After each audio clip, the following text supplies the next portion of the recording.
स्वागत है आज के इस बेहद खास सेशन में। आज हम एक बहुत ही शानदार और हमारे चारों तरफ मौजूद टॉपिक पर बात करने वाले हैं और वो है मोशन यानी गति। चाहे वो हवा में उड़ती कोई तितली हो, सड़क पर सरपट दौड़ती कार हो या फिर खुद हमारी पृथ्वी का घूमना हो, मोशन हर जगह है।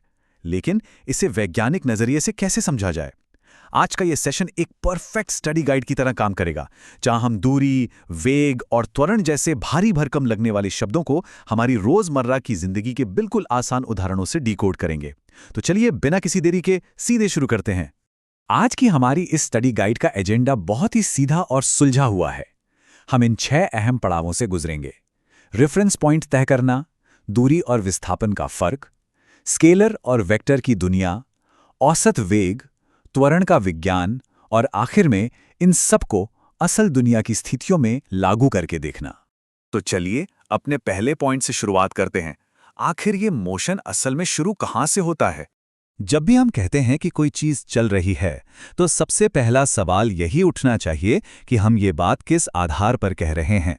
मोशन को समझने का यह सबसे पहला और सबसे जरूरी बिल्डिंग ब्लॉक है। जरा कल्पना कीजिए एक कार की, जो एक सीधी सड़क पर है। हम कैसे कह सकते हैं कि वो कार चल रही है? ऐसा कहने के लिए हमें एक फिक्स जगह या बिंदु चाहिए होता है, जैसे किनारे पर खड़ा कोई पेड़, कोई माइलस्टोन या फिर वो जगह जहां से कार ने चलना शुरू किया था। इसी को विज्ञान की भाषा में रेफरेंस पॉइंट या मूल बिंदु कहते हैं। जब समय के साथ उस रेफरेंस पॉइंट के मुकाबले कार की स्थिति बदलती है, केवल और केवल तभी हम कह सकते हैं कि मोशन हो रहा है। अब आते हैं हमारे दूसरे और शायद सबसे दिलचस्प हिस्से पर, दूरी बनाम विस्थापन। फिजिक्स की दुनिया में कदम रखते ही जो सबसे आम कंफ्यूजन होता है वो यही है, कोई चीज कितनी दूर गई और वो असल में कहां पहुंची। ये दोनों बातें एक नहीं हैं। दूरी का मतलब है उस पूरे रास्ते की कुल लंबाई जहां जहां से कोई गुजरा, इसमें हर एक कदम गिना जाता है। लेकिन विस्थापन यानी डिस्प्लेसमेंट बड़ा स्मार्ट है। उसे आपके पूरे रास्ते से कोई मतलब नहीं है। वो बस शुरुआत और अंत की जगह के बीच का सबसे छोटा, बिल्कुल सीधा फासला देखता है। विस्थापन सिर्फ इस बात पर ध्यान देता है कि कुल बदलाव कितना हुआ। इस बात को इन 2 शानदार उदाहरणों से समझते हैं। एक स्विमिंग रेस के बारे में सोचिए।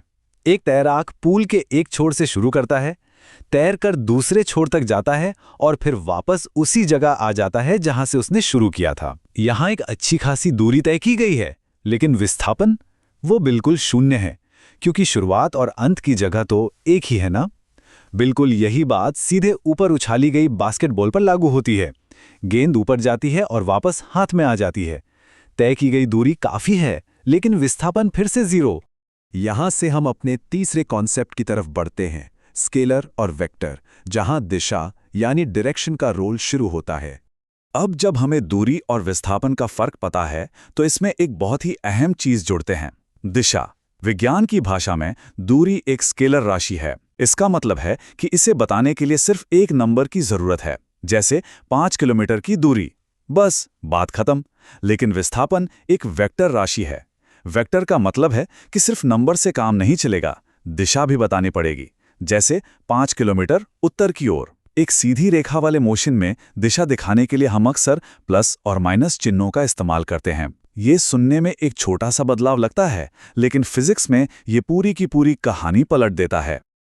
चलिए अब इस जानकारी को एक लेवल और ऊपर ले जाते हैं हमारे चौथे टॉपिक के साथ, औसत वेग को समझना।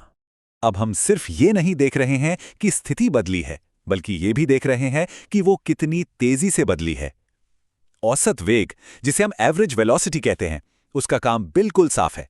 ये विस्थापन को उस समय से भाग देने पर मिलता है जो उस बदलाव में लगा।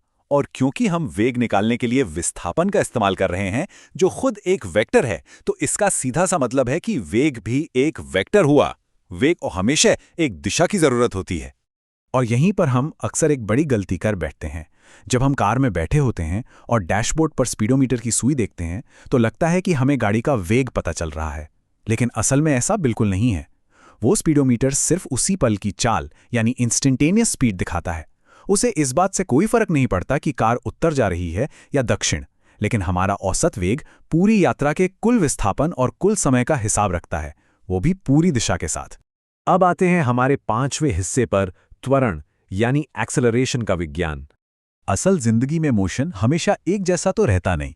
गाड़ी में बैठते समय उस झटके को याद कीजिए जब गाड़ी अचानक स्टार्ट होती है या जब जोर से ब्रेक लगते हैं और हम आगे की तरफ झुक जाते हैं।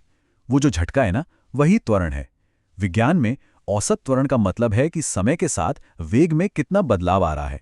अगर आप एक ही वेग से चल रहे हैं तो त्वरण 0 होगा, लेकिन अगर वेग बढ़ रहा है, घट रहा है या दिशा बदल रही है तो वहां त्वरण पक्का मौजूद है। इस गणित को थोड़ा और आसान बनाते हैं। एक सीधी रेखा में हम त्वरण को प्लस या माइनस चिन्ह से दिखाते हैं। अगर त्वरण और वेग दोनों एक ही दिशा में काम कर रहे हैं तो गति बढ़ रही है, जिसे हम स्पीडिंग अप कहते हैं। लेकिन जरा सोचिए, अगर वेग पॉजिटिव दिशा में है और त्वरण नेगेटिव है तो क्या होगा? वो दोनों एक दूसरे के उल्टे काम कर रहे हैं। इसका सीधा सा मतलब है कि चीजें धीमी हो रही हैं या ब्रेक लग रहे हैं। फाइनली अब वक्त आ गया है हमारे छठे और आखिरी पड़ाव का, जहां हम इस सारे ज्ञान को असल दुनिया में टेस्ट करेंगे। हमने अभी बहुत सारे सिद्धांत समझे, तो चलिए एक रियल लाइफ सिचुएशन देखते हैं। मान लीजिए एक लंबी सड़क यात्रा हो रही है और गाड़ी में ईंधन जल रहा है। अब सवाल यह है, क्या गाड़ी के ईंधन की खपत यानी फ्यूल कंजम्पशन तय की गई कुल दूरी पर निर्भर करता है या फिर विस्थापन पर? जरा दिमाग लगाइए। और इसका जवाब बहुत ही लॉजिकल है। गाड़ी के इंजन को इससे कोई मतलब नहीं है कि आपका विस्थापन क्या है। अगर घर से निकलकर 50 किलोमीटर दूर जाया जाए और वापस घर आ जाया जाए तो विस्थापन तो 0 हो गया। लेकिन क्या गाड़ी का पेट्रोल टैंक्स भी वापस भर जाएगा? बिल्कुल नहीं। ईंधन तो रास्ते के हर एक मीटर पर खर्च हुआ है। इसलिए ईंधन हमेशा दूरी पर निर्भर करता है, विस्थापन पर नहीं। दूरी और विस्थापन के फर्क को समझने का इससे बेहतरीन और प्रैक्टिकल उदाहरण शायद ही कोई हो। तो इस पूरी चर्चा को समेटते हुए ये रही हमारी ultimate study guide cheat sheet. हमने क्या क्या देखा? सबसे पहले, किसी भी मोशन को नापने के लिए एक स्थिर रेफरेंस पॉइंट होना बहुत जरूरी है। दूसरा, दूरी एक स्केलर राशि है जो हर कदम नापती है, जबकि विस्थापन एक वेक्टर राशि है जो सिर्फ शुरुआत और अंत का सीधा फासला देखती है। तीसरा, वेग को हमेशा दिशा चाहिए होती है और हमारा स्पीडोमीटर सिर्फ उस पल की चाल दिखाता है। और आखिर में, जब वेग समय के साथ बदलता है तो उसे त्वरण कहते हैं। जाने से पहले मैं एक बहुत ही दिलचस्प सवाल छोड़कर जा रहा हूं। मान लीजिए एक स्कूटर किसी गोल ट्रैक पर बिल्कुल एक समान गति यानी कांस्टेंट स्पीड से घूम रहा है। उसकी स्पीडोमीटर की सुई अपनी जगह से टस से मस नहीं हो रही है, तो क्या उसका वेग बदल रहा है? हाँ, जरा गहराई से सोचिए। वेग एक वेक्टर है, उसे दिशा की जरूरत होती है, और जब कोई गोल ट्रैक पर घूमता है तो वो हर सेकंड अपनी दिशा बदल रहा होता है। इसका मतलब है कि स्पीड समान होने के बावजूद वेग लगातार बदल रहा है, और जहां वेग बदलता है वहां त्वरण भी मौजूद होता है ना? बिल्कुल कमाल की बात। आज के इस शानदार सेशन में साथ जुड़ने के लिए बहुत बहुत धन्यवाद। विज्ञान के इसी मजेदार कॉन्सेप्ट्स को असल जिंदगी से जोड़कर एक्सप्लोर करते रहें।